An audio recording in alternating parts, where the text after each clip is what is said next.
한 여인이 선지자 엘리사를 찾아왔습니다. 이 여인이 한 선지자의 아내였는데 이 여인이 자신의 어려움을 하나님의 사람에게 호소했습니다. 여러분, 내용을 잘 아시겠지만 그 내용은 이렇습니다. 여호와를 경외하면서 살았던 그 여인의 남편이 무슨 이유인지는 모르지만 죽었습니다. 세상을 일찍 떴고 그동안 진 빚으로 말미암아서 자신의 두 아들이 빚준 사람에게 종으로 끌려갈 형편이 된 것입니다. 참 막막했겠죠. 남편은 죽었고 아이들은 종으로 끌려갈 지경이 됐고, 그리고 경제적으로는 아무것도 없는 막막한 지경에 있었던 것입니다. 그런데 오늘 이 여인에게 구원의 역사가 일어났습니다. 오늘 본문의 설교의 제목처럼 채움의 역사가 그 여인의 삶에 일어난 것입니다. 여러분, 제가 신학교를 다닐 때 그 주유소에서 아르바이트를 한 적이 있습니다. 그때 주유소에서 아르바이트를 할 때 20살 때였죠. 20살 때 아무것도 모르고 서울에 올라가서 이제 아르바이트를 하는데 생전 못 듣던 얘기를 사람들이 하는 거예요. 그래서 그게 무슨 말인지 몰랐습니다. 제가 주유를 해주기 위해서 이렇게 그 운전하시는 분들한테 얼마나치 넣어드릴까요? 그랬더니 전부 다 짧게 얘기하는 거예요. 만땅 그러는 거예요. 처음에 이 땅인지 저 땅인지 제가 몰랐어요. 그랬더니 그 옆에 일하는 그 동료가 저한테 알려줬어요. 가득 채우라는 얘기다. 그래서 그때부터 만땅이 가득 채우라는 얘기구나 라고 하는 것을 알게 되었습니다. 국립어학원에서 요즘에 만땅이라고 하는 이 단어를 해설을 해놓았는데 한자로 찰만자에다가, 그러니까 가득 차다 할 때 찰만자에다가 어떤 용기나 틀을 의미하는 영어의 탱크, 이 두 말이 합쳐진 말이래요. 그래서 어떤 용기, 그 탱크를 가득 채워라. 그래서 만 탱크를 이 만땅이라고 이렇게 부른 거라는 용어라는 해설을 해 놓았습니다. 오늘 이 여인의 그 그릇마다 기름이 가득 채워지는 역사가 있었습니다.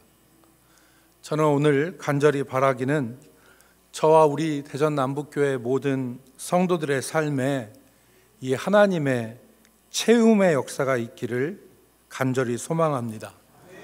특별히 올해는 어려움이 많이 예상되어지는 한 해입니다. 경제적으로도 어려움이 예상이 됩니다. 올 한 해 굉장히 어려울 것이라고 하는 예상을 우리가 다 합니다. 또 정치적으로도 올 한 해 쉽지 않을 것 같습니다.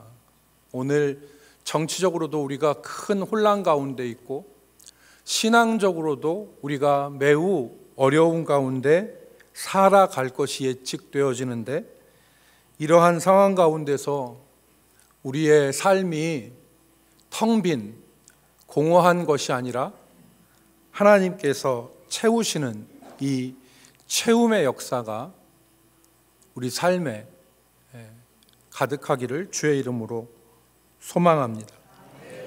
오늘 그런 의미에서 오늘 우리 본문 말씀을 잠시 생각해 보겠습니다. 첫 번째는 오늘 제목이 채움의 역사인데, 첫 번째는 채움의 시작에 대해서 우리가 생각해 볼 필요가 있습니다. 채움의 시작. 이 채움의 시작이 여러분 무엇이었을까요? 오늘 본문 말씀에 보면 우리는 이 채움의 시작, 채움의 역사의 시작이 이 여인의 부르짖음에서 시작됐다는 것을 알 수 있습니다. 이 답답한 상황 가운데서, 다시 말해서 남편이 죽고 아이들은 종으로 끌려가고, 그리고 아무것도 없는 이 답답한 상황에서 이 여인은 하나님의 사람에게 와서 부르짖었습니다. 오늘 1절 말씀을 보십시오. 1절 말씀에 보면 선지자의 제자들의 아내 중에 한 여인이 엘리사에게 어떻게 했다고요? 부르짖어 이르되, 당신의 종 나의 남편이 이미 죽었는데 당신의 종이 여호와를 경외한 줄을 당신이 아시는 바니이다. 이제 빚준 사람이 와서 나의 두 아이를 데려가 그의 종을 삼고자 하나이다. 이렇게 부르짖었습니다. 여러분, 남편은 하나님을 경외했다고 그랬습니다. 남편이 하나님을 경외하고 하나님의 뜻대로 살고자 했던 사람인데, 이 사람이 잘 되고 유명해져야 되지 않겠습니까? 그런데 이 사람이 잘 되고 유명해진 게 아니에요. 허무하게 일찍 남편이 먼저 갔습니다. 남편이 먼저 죽은 거예요. 남편이 세상을 떠났을 때 이 여인이 어땠을까요? 얼마나 슬프고 허무했을까요? 때로는 이 두 부부가 같이 앉아서 하나님 뜻대로 살아보고자, 여러분, 한 사람이 한다고 해서 부부가 같이 갑니까? 안 그렇죠. 한 사람이 생각하고 다른 사람이 동의해야 부부는 가는 거예요. 남편이 하나님을 경외했다는 얘기는 이 여인도 하나님을 경외하는 삶을 같이 살아보려고 애썼다는 거 아니겠습니까? 여러분, 남편이 죽어라고 반대를 하거나 여자가 죽어라고 반대를 하면 못하는 거 아니에요. 그런데 오늘 이 남편이 하나님을 경외하고 하나님 뜻대로 살고자 했다는 거예요. 그런데 남편이 어이없게 세상을 떠났습니다. 얼마나 허무했을까요? 그게 다가 아닙니다. 어찌된 빚인지 빚이 이 여인을 괴롭혔습니다. 빚이 이 여인을 괴롭혔어요. 급기야 자기의 두 아들을 종으로 데려가겠다고 채권자가 다그치고 절차를 밟았겠죠. 이 아이를 데려가겠다고, 종으로 데려가겠다고 절차를 밟아오는 상황이었는데 이 여인에게는 지금 아무것도 없습니다. 엘리사가 이 여인에게 내 집에 무엇이 있느냐 이렇게 물었더니 이 여인이 기름 한 그릇 외에 아무것도 없습니다. 이 얘기가 무슨 얘기입니까? 그동안 이 여인의 집에 값 나가는 것이 있었는데 그거 하나씩 하나씩 다 팔아먹은 거예요. 집에 있는 거 값 나가는 거 뭐 하나 있냐? 아무것도 없다는 거예요. 그럼 무슨 얘기입니까? 그동안 값 나가는 거 하나하나 다 팔아서 생활했다는 거예요. 그 하나하나 값 나가는 것이 팔 때마다 이 여인이 얼마나 숨이 조여왔겠습니까? 상실감과 절망감이 이 여인의 영혼을 짓눌렀을 것입니다. 반복된 절망은 사람을 포기하게 만듭니다. 여러분, 사람이 계속된 실패를 하잖아요. 그러면 사람이 포기하게 돼요. 여러분, 어떤 긴장관계에 있다는 것은요, 긴장관계에 있다는 것은 아직까지도 버틸 힘이 있다는 거예요. 그런데 사람이 반복한 체념, 반복한 실패를 거듭하면 그 줄을 놔버리는 거예요. 포기하게 되는 거죠. 그런데 이 여인은 이런 거듭되어지는 어려움 가운데서도 포기하지 않고 체념하지 않고 하나님의 사람 앞에 나가 부르짖었다는 것입니다. 우리가 지금 죽게 됐습니다. 저는 오늘 이 말씀을 읽으면서 이 여인의 부르짖음이 참 귀한 것이라는 생각을 했습니다. 왜 귀하냐? 이 여인의 부르짖음이 귀한 것은 그것이 채움의 역사에 있어서 시작점이기 때문에, 채움의 역사의 시작점은 부르짖음이다. 이 부르짖음이 없었다면 하나님의 채움의 역사는 없었을 것입니다. 이 부르짖음으로 인하여서 하나님의 역사가 시작된 것입니다. 또한 이 여인의 부르짖음이 귀한 것은 오늘날 우리에게 부르짖음이 없기 때문에 그렇습니다. 오늘 대한민국의 교회가 영적인 포기, 영적인 체념 상태가 만연해서 하나님 앞에 부르짖는 부르짖음이 사라져버린 상태입니다. 문제가 터지고 고난을 당해도 하나님 앞에 부르짖는 부르짖음이 사라졌습니다. 기도를 잃어버리고 부르짖음을 잃어버린 세대가 된 것입니다. 문제가 터지고 고난을 당할 때 우리는 부르짖는 것이 당연한 것이 아닙니까? 왜냐하면 하나님이 우리의 인생의 주인이 되시고 하나님이 만사를 주관하시는 분이기 때문에 우리가 부르짖는 것이 당연한 거예요. 그런데 부르짖지 않습니다. 부르짖음이 사라졌습니다. 여러분, 사무엘상에 보면 사무엘의 전임자 제사장 엘리가 나옵니다. 엘리는 사무엘을 통해서 여호와께서 자기 집안을 심판하신다는 얘기를 듣습니다.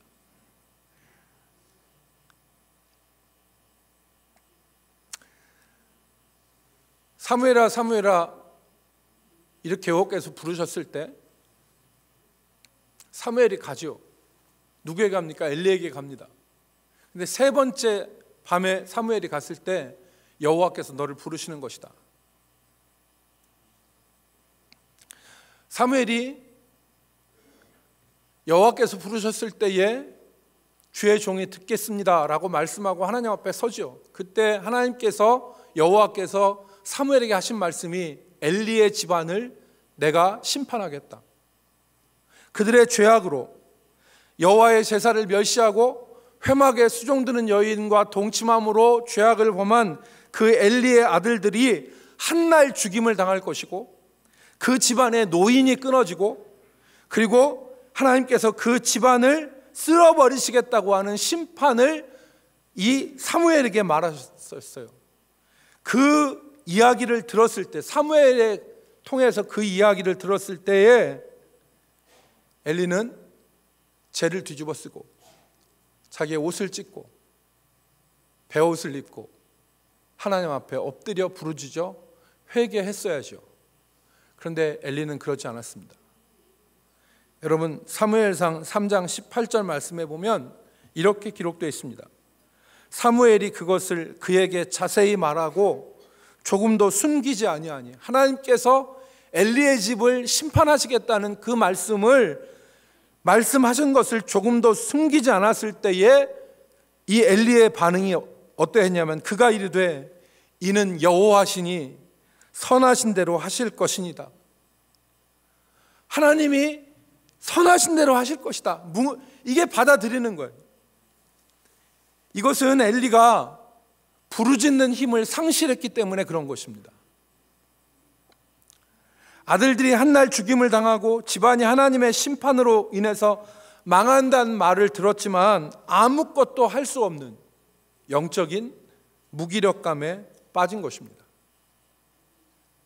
여러분, 인생에서 가장 큰 문제가 무엇입니까? 인생에서 가장 큰 문제는 돈을 잃어버린 것도 아니고 건강을 잃어버린 것도 아니고 사람을 잃어버린 것도 아닙니다. 인생에서 가장 큰 문제는 무엇이냐면 기도하는 마음을 잃어버린 것이 가장 큰 문제입니다. 기도하는 마음을 잃어버린 것, 기도하지 않고 살아도 괜찮다고 하는 그 생활에 빠져 있는 것이 가장 큰 문제입니다. 원수마귀는 우리에게 이 기도하는 마음을 빼앗아 갑니다. 하나님께서 스가랴 12장 10절에 하나님께서 자기 백성에게 은총과 간구하는 심령을 주신다 그랬습니다. 은총과 간구하는 심령을 주시는데 원수마귀가 그 간구하는 마음을 빼앗아 가는 것입니다. 그래서 간구할 마음이 생기지도 않고 간구하고 싶어지지도 않고 간구할 생각도 하지 않고 살아가게 하는 것입니다. 이게 인생의 최대의 문제입니다. 예수님이 씨 뿌리는 비유에서 원수마귀가 우리의 말씀을 빼앗아 간다 그랬습니다. 예수님이 씨 뿌리는 비유에서 길가에 떨어졌다고 하는 것은, 길가에 떨어진 씨앗은 와서 새들이 와서 쪼아 먹는데 그것에 대해서 해석하셨습니다. 어떻게 해석하셨습니까?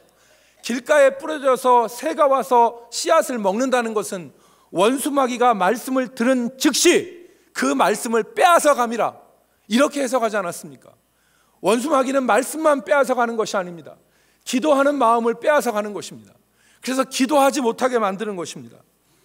그래서 잠언 4장 23절 말씀에 잠언 기자가 모든 지킬 만한 것 중에서 더욱 내 마음을 지키라, 생명의 근원이 이에서 남이니라 그랬어요. 원수마귀가 기도하는 마음 빼앗가죠. 기도하는 마음이 없는 겁니다. 그럼 어떻게 해야 됩니까? 기도할 마음도 없고, 그래서 부르짖을 힘도 없고, 기도할 수도 없는데 우리는 기도할 마음이 생길 때까지 기다려야 됩니까?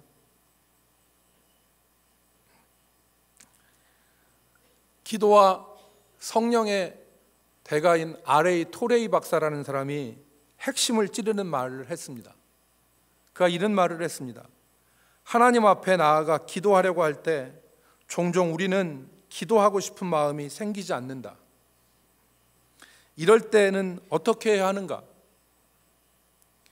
기도하고 싶은 마음이 들 때까지 기도하지 말아야 하는가? 자막을 띄워주십시오. 우리 한번 같이 읽어볼까요? 하나님 앞에 시작. 하나님 앞에 나아가 기도하려고 할 때에 종종 우리는 기도하고 싶은 마음이 생기지 않는다. 이럴 때에는 어떻게 해야 하는가? 기도하고 싶은 마음이 들 때까지 기도하지 말아야 하는가? 결코 그렇지 않다. 기도하고 싶은 마음이 가장 적을 때가 기도가 가장 필요한 때이다. 아멘. 기도하고 싶은 마음이 안 생길 때, 그때가 가장 기도가 필요한 때라는 겁니다. 그러면서 자신의 경험을 이야기했습니다. 내 경험에 의하면 기도가 가장 잘 되는 때는 역설적으로 내 마음이 완전히 차가워 기도가 불가능해 보였을 때였다. 기도가 가장 잘 때는 역설적으로 언제냐면 마음에 기도할 마음이 생기지 않고 차가웠고 냉랭해서 그때가 가장 뜨거워져서 기도할 수 있는 때였다는 거예요. 그러므로 마음이 냉랭하여 기도가 되지 않을 때 나는 하나님께서 나를 붙들어 주시기를, 성령께 온전히 나를 맡기고 의지한다. 기도하고 싶은 마음이 없을 때가 가장 기도가 필요하다는 때예요. 기도가 가장 필요한 때가 바로 이때다.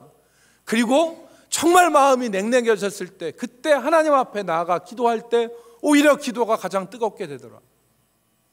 미국의 유명한 전도자 무디가 있습니다. D.L. 무디가 있는데, 이 D.L. 무디가 젊었을 때 한 도시를 방문했습니다. 그랬더니 그 도시에 있는 어떤 한 그 판사의 부인이 자기 남편을 무디에게 꼭 만나달라고, 만나서 전도를 좀 해달라고 부탁을 했습니다. 그랬더니 이 무디가 그 부인의 청을 거절을 했습니다. 왜냐하면 나는 교육받지 못한 그리스도인이고 당신의 남편은 교육을 많이 받은 비그리스도인인데 우리 둘이 만나서 무슨 얘기를 하겠습니까? 나는 당신의 남편을 만날 수 없습니다. 이렇게 얘기를 했습니다. 그랬더니 이 부인이 무디에게 계속 간청을 하는 거예요. 제발 우리 남편을 좀 만나 주십시오. 그래서 무디가 이 여인의 남편을 만나기로 했습니다. 그래서 그 지방에 있는 이 판사의 사무실에 갔습니다.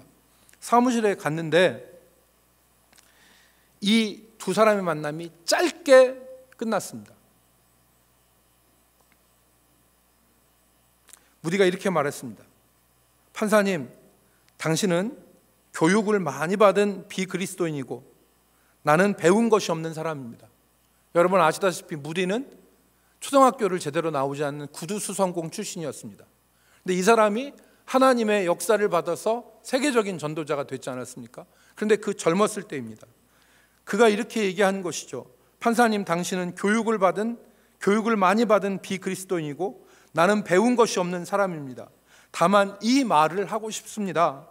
판사님이 예수 그리스도를 믿고 회심한다면 그것을 나에게 말씀해 주십시오. 이렇게 짧게 말하고 말을 마쳤습니다. 그러자 그 판사가 이렇게 얘기했습니다. 좋습니다. 젊은이, 내가 회심한다면 그것을 젊은이에게 알려주겠소. 이렇게 얘기하고 둘의 대화는 끝났습니다. 사람들은 어떤 전도의 열매도 맺지 못하고 어떤 감화의 말도 하지 못한 이 만남을 조롱했습니다. 왜 만났냐? 겨우 그거 말하려고 만났냐? 그런데 1년이 채 되지 못해서 이 판사가 회심을 했습니다. 무디가 그 도시를 다시 방문하게 되었을 때에 그 판사가 자신이 어떻게 회심하게 되었는지를 말했습니다. 어느 날 밤이었는데 자신의 아내가 기도회에 참석하였을 때, 자기가 혼자, 아내는 교회 가고 자기는 집에 있는데 뭔가 불안하고 뭔가 비참한 느낌이 자기에게 계속 들더라는 거예요. 이유를 알지 못했습니다. 그 전에 기분 나쁜 일이 있었던 것도 아닌데 뭔가 비참하고 뭔가 불안한 마음이 자기를 엄습해 와서 아내가 돌아오기 전에 잠자리에 들었고, 그리고 잠을 이룰 수가 없었고, 다음날 일어나서 아침을 먹지 않은 채 사무실로 출근을 했습니다. 그리고 직원들에게 마음이 일이 도저히 잡히지 않아서 직원들에게 오늘 하루는 쉬어도 좋다고 말하면서 직원들을 다 보냈습니다. 그리고 자기는 자기의 사무실에 틀어박혀서 앉아 있는데 너무 비참하고 불안해서 이 사람이 사무실에서 결국 무릎을 꿇고 하나님 앞에 자기 죄를 용서해 달라고 기도했습니다. 그런데 이 사람이 결코 예수님의 이름으로 나를 용서해 주십시오라고 기도하지 않았습니다. 왜냐하면 이 사람은 유니테리언이었습니다.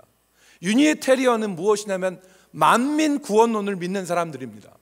예수님이, 하나님이 사람을 구원하시는데 어떤 사람은 구원하고 어떤 사람은 구원하지 않는 이런 하나님이 아니다. 하나님은 다 구원하시는 사람이다 라고 하는 만민 구원론이 유니테리언이에요. 그렇기 때문에 유니테리언은 예수님의 속죄사역을 믿지 않아요. 예수님이 십자가의 보혈을 믿지 않습니다. 그러니까 이 사람이 하나님 내 죄를 용서해 주십시오 라고 기도했지 결코 예수님의 이름으로 기도하지 않았어요. 그렇지만 이 사람에게 평안이 없었어요. 계속해서 그는 하나님 내 죄를 사해 주십시오 라고 기도했지만 응답이 없었는데 결국에 이 사람이 오 하나님, 그리스도의 이름으로 구하오노니 저의 죄를 용서해 주십시오 라고 기도했습니다. 그럴 때 즉시 그가 평안을 얻을 수 있었고 그는 회심하여 하나님의 사람이 될 수 있었다고 말한 것입니다. 이게 예수 이름의 능력입니다. 많은 말을 하지 않아도, 무디가 그에게 많은 말을 하지 않았습니다. 당신이 예수 그리스도를 통하여 회심하게 된다면 이 말을 한 것이죠. 사람의 지혜와 사람의 지식과 지혜로운 말을 동원하지 않고 사람을 살리는 생명의 역사를 일으키는 것은 예수의 능력입니다. 예수의 이름입니다. 오늘 우리가 기도할 힘이 없고 기도할 능력이 없고 기도할 수 없는 상황이라 할 때 그때 우리가 어떻게 해야 되냐? 예수의 이름으로 부르짖어야 됩니다. 예수의 이름으로 나가서 기도하면 하나님께서, 우리는 기도할 힘이 없고 우리는 우리의 영적인 상태는 기도할 수 있는 상태가 아니어도 우리 가운데서 하나님의 역사, 구원의 역사를 이루시는 것입니다. 그때가 가장 기도가 필요한 때입니다. 사랑하는 성도 여러분, 채움의 시작은 부르짖음이었습니다. 오늘 우리 삶에 이 부르짖음이 사라졌다면, 그래서 우리가 기도할 마음도 없고 기도할 힘도 없어서 하나님 앞에 기도하지 못한다면, 오늘 주님의 이름을 의지하여서 하나님 앞에 기도하는 우리 성도들이 될 수 있기를 주의 이름으로 축복합니다. 그 이름이 우리를 사망의 자리에서 건지고 우리 인생의 모든 것이 깨어져서 아무것도 없는 그 이 과부와 같은 상황 가운데서 우리를 살려내는 것입니다. 두 번째는 채움의 동력입니다. 무엇이 이 채움을 가능하게 했는가? 이 채움의 동력은 바로 믿음입니다. 이 여인에게 믿음이 있었고 그 믿음이 이 채움의 역사의 역할을 한 것입니다. 어떤 믿음이냐? 하나님이 고쳐주시고 하나님이 온전케 해주신다는 믿음. 이 믿음이 없었다면 이 여인은 하나님의 사람에게 나오지 못했을 것입니다. 그런데 그 여인에게는 믿음이 있었어요. 무슨 믿음이 있었냐면 하나님이 고치시고 하나님이 살리시고 하나님이 온전케 하신다는 믿음이 이 여인에게 있었던 것입니다. 이 믿음이 동력이 된 것입니다. 여러분, 우리가 열왕기서를 읽어보면 열왕기하 전체 내용이 바로 이 내용입니다. 하나님이 살리시고 하나님이 고치시고 하나님이 온전케 하신다는 것이 성경의 내용입니다. 여러분, 제가 여러분에게 기억을 떠올리겠습니다. 기억을 회상하게 하겠습니다. 열왕기하 여러분 2장에 보면 엘리야가 하늘로 승천하고 엘리야의 그 선지자의 역할을 감당하는 사람이 엘리사입니다. 그 엘리사가 선지자의 사명을 감당하고 첫 번째 한 일이 무엇입니까? 열왕기하 2장에 보면 엘리사가 여리고라는 성읍에 가는데 그 여리고라는 성읍에 문제가 있었습니다. 어떤 문제였습니까? 그 성읍의 토양은 좋으나 그 성읍의 물이 나빠서 그 생물들이 열매를 맺지 못하고 떨어뜨리는데 그 지역에 있는 사람들이 하나님의 사람에게 말합니다. 우리 성읍은 토양은 좋으나 물이 나빠서 열매를 맺지 못합니다. 엘리사가 어떻게 했습니까? 하나님의 사람이 물 근원으로 가서 그 물 근원을 고치지 않습니까? 그렇게 했을 때 물 근원이 고쳐져서 다시 토산이 떨어지는 그 악순환이 계속되지 않고 물이 고쳐지고 땅이 고쳐지는 역사가 있었습니다. 여러분, 뒤에 나오는 우리가 읽은 본문 4장 7절 이하 8장부터는 수넴 여인이 등장합니다. 이 수넴 여인이 하나님의 사람을 잘 공경하여서 우여곡절 끝에 아들을 얻습니다. 근데 그 아들이 장성해서 걸어다니면서 아이가 장성한 아이가 되었는데 이 아이가 어느 날 자기 머리를 만지면서 나의 머리여 나의 머리여 하면서 아이가 머리에 두통을 호소하더니 숨을 못 쉬고 죽은 것입니다. 그랬을 때 하나님의 사람에게 이 여인이 가지 않습니까? 그래서 하나님의 사람이 어떻게 합니까? 그 죽은 아이를 하나님의 사람이 다시 살려내지 않습니까? 아이가 다시 숨을 쉬고 아이가 살아납니다. 이건 이방인도 예외가 아니었습니다. 4장 다음에 5장에 나오는 얘기가 무엇입니까? 5장에 보면은 아람의 군대장관 나아만이라는 사람이 나병이 온 몸에 퍼져서 그가 고통을 받았을 때에 그가 하나님의 사람 엘리사를 찾아옵니다. 그리고 엘리사의 말대로 요단강에 물을 7번 잠궜더니 그의 온몸에 퍼졌던 나병이 어린아이의 피부와 같이 고쳐져서 그가 하나님의 역사를 경험했다는 것이 5장에 나오는 이야기 아닙니까? 그 뒤에도 수많은 이야기들이 나오는데 열왕기하에서 나오는 말씀하고자 하는 핵심이 뭐냐? 하나님은 고치시고 하나님은 살리시고 하나님은 온전케 하신다. 이 믿음이 이 여인에게 있었던 것입니다. 여러분, 이 여인에게는 아무것도 없었어요. 남편도 없었고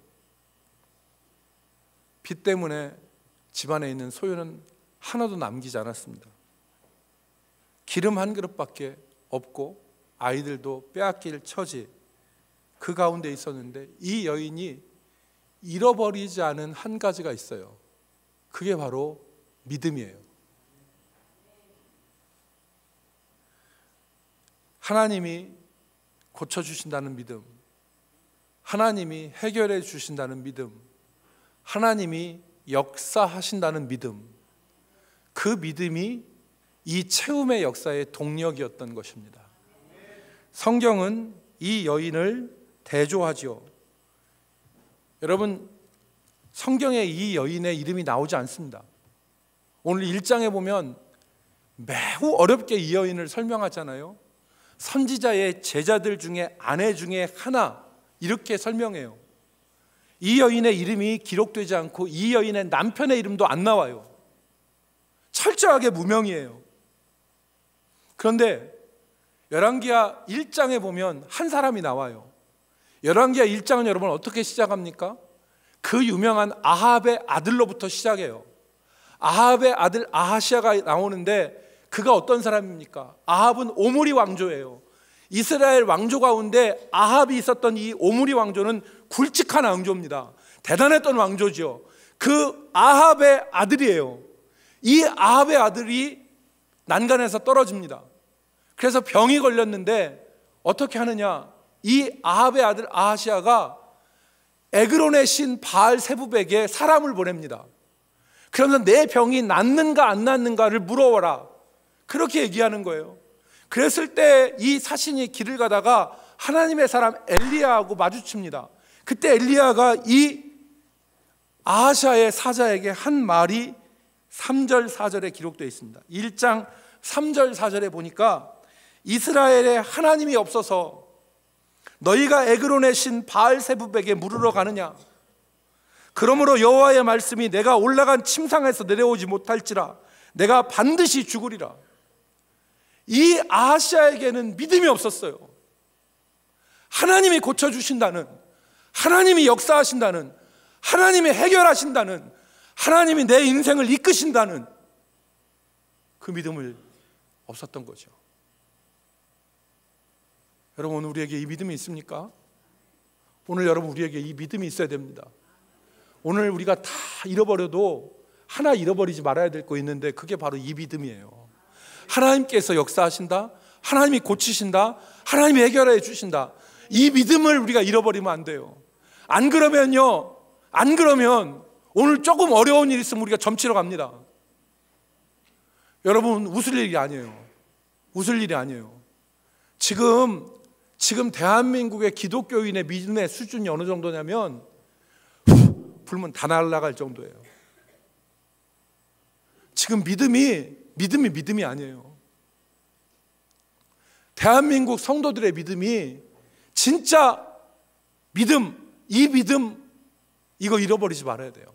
이 여인은 다 잃어버렸어요. 아합의 아들 아하시아는 정말 모든 거 다 가진 사람이에요. 그런데 그 사람이 진짜 있어야 될 거 하나 없었어요. 하나님이 역사하신다, 하나님이 살리시고 하나님이 고치신다, 하나님이 해결하시고 하나님이 인생의 문제에서 하나님이 역사하신다, 이 믿음 없었던 거예요. 오늘 우리에게 이 믿음이 있어야 됩니다.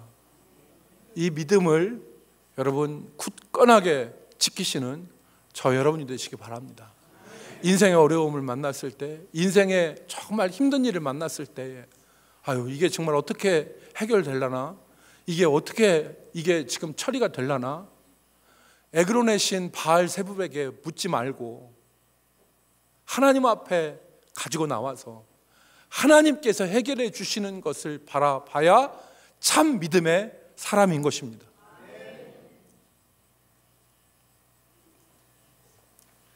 마지막 세 번째, 채움의 비밀입니다. 이 채움의 역사에는 비밀이 있습니다.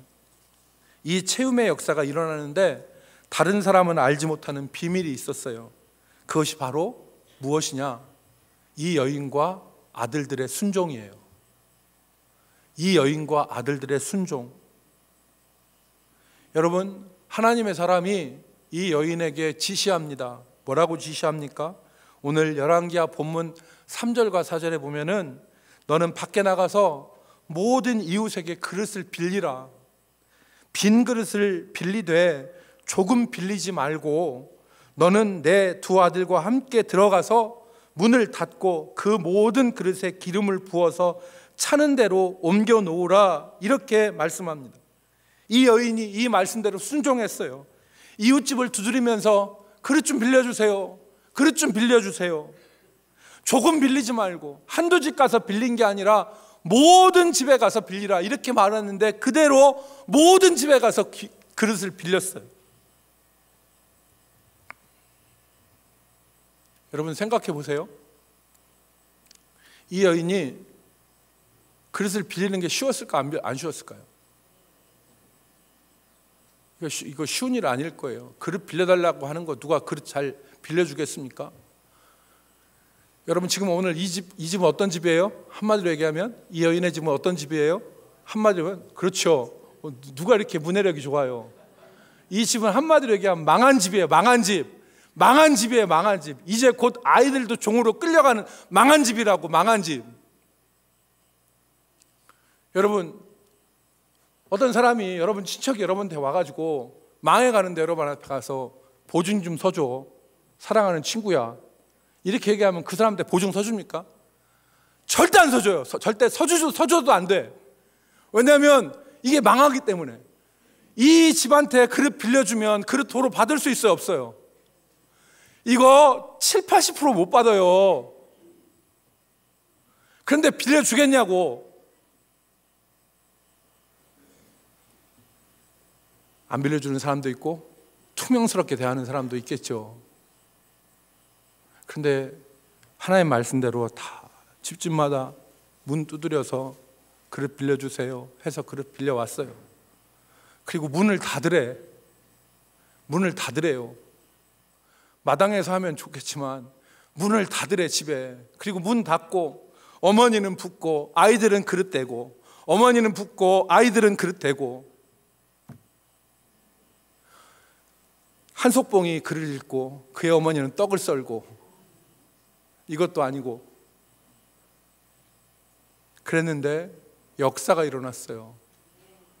기름이, 한 그릇 있는 기름이 그치지 않는 거예요. 계속해서 빈 그릇에 기름이 차고, 그 빌려온 그릇들 다 하기까지, 이것이 마지막입니다, 더 없냐, 이거 마지막입니다 할 때까지 기름이 찼다는 거예요. 이거 벌써 무엇이냐? 순종의 역사에 하나님께서 믿음의 비밀을 허락하여 주신 것입니다. 순종의 역사에. 여러분, 왜 하나님께서 이렇게 역사하셨을까요? 여러분, 저는 하나님이 능치 못하시는 것이 없고 모든 것을 하실 수 있다는 것을 저는 믿어요. 그래서 제가 오늘 이 본문을 바라봤을 때 어떻게 생각하냐면, 하나님이, 내가 하나님이라면 저는 이 과부 앞에 금덩어리, 바위덩어리만한 금덩어리 하나 딱 갖다 주고, 야, 이거 갖다 팔아가지고 해결해, 이렇게 했으면은 얼마나 깨끗했을까. 그릇 안 빌려가도 되고 안 따라도 되는데, 근데 왜 하나님은 자꾸 그릇을 비리고 또 거기다 기름을 붓게 하는 이 수고를 하게 하셨을까요? 순종의 기적을 체험하게 하시기 위해서입니다. 하나님께서는 우리가 인생을 살아가면서도, 하나님은 왜 하나님이 나한테 이렇게 순종을 요구하시는지, 왜 하나님이 나한테 이런 기도를 요구하시는지, 하나님, 여러분, 우리가 하나님 앞에 어떠한 일을 할 때 어떤 때 그런 생각 들지 않습니까? 왜 하나님이 이렇게 어렵게 하시는지, 왜 하나님이 진짜 이걸 이렇게 나한테 이런 순종을 요구하시고 이런 기도를 원하시는지, 이런 생각이 들 때가 있어요. 그것은 하나님의 역사를 똑똑히 눈으로 체험하고 바라보게 하시기 위해서. 그래서 이 순종을 통해서 하나님은 우리의 하나님의 일하심과 이 믿음의 역사의 비밀을 우리로 보게 하셔서 우리의 믿음이 더욱더 견고해지고 담대해지게 하시게 하기 위해서 하나님이 이렇게 하신 것입니다. 사랑하는 성도 여러분, 오늘 다른 사람들은 이 믿음의 역사, 체험의 역사를 보지 못했습니다. 오늘 이 역사를 다른 사람은 보지 못했습니다. 이 여인과 집집마다 다니면서 그릇 좀 빌려주세요, 빈 그릇 좀 빌려주세요 라고 빈 그릇을 가지고 와서 집안의 문을 닫고 하나님 말씀하신 대로 그대로 행했던 이 모자들만이 하나님의 체험의 역사를 경험했던 것입니다. 사랑하는 성도 여러분, 하나님은 우리를 고치시고 살리시고 온전케 하시는 분이십니다. 오늘 우리는 체험의 시작, 체험의 동력, 체험의 비밀을 생각해 보았습니다. 체험의 시작은 부르짖음입니다. 체험의 동력은 믿음입니다. 체험의 비밀은 순종입니다. 하나님께서 올 한 해 우리에게, 우리 새벽, 이 2025년 새해 벽두에 우리에게 주신 순종하게 하시는 마음이 있다면 우리가 아멘하고 그 말씀대로 순종하기를 바랍니다. 너 그 물질 그거 붙잡고 있는 거 그것 좀 놔라. 물질이 우상이 되어서 딴 거 아무것도 안 보이고 물질만 붙잡고 우상처럼 살고 있는, 너 그 물질 놔. 너 그 죄악 좀 놔. 하나님 말씀하실 때 아멘하고 순종하고 하나님 말씀대로 살 수 있는, 그래서 순종이 이 체험의 역사, 그 비밀의 역사를 우리가 가르치는 것을 경험하는 우리 대전남북교회 성도들이 되시기를 주의 이름으로 축복합니다. 기도하겠습니다. 거룩하신 하나님, 하나님이 일마다 때마다 왜 우리에게 순종을 요구하시고 하나님이 왜 일마다 때마다 우리에게 기도하고 간구하게 하실까? 정말 왜 이렇게 어렵게 하시는가? 이런 생각들을 우리가 가질 수 있는데 하나님께서 원하시는 것을 기억하고 이 채움의 비밀, 순종의 역사를 우리가 경험하고 살아가게 하여 주옵소서. 그래서 우리 삶에 하나님이 살리시고 고치시고 채우시고 해결하신다는 귀한 믿음을 가지고 문제를 바라보게 하여 주시고 믿음으로 나갈 수 있도록 도와주옵소서. 예수님의 이름으로 기도 올리옵나이다. 아멘.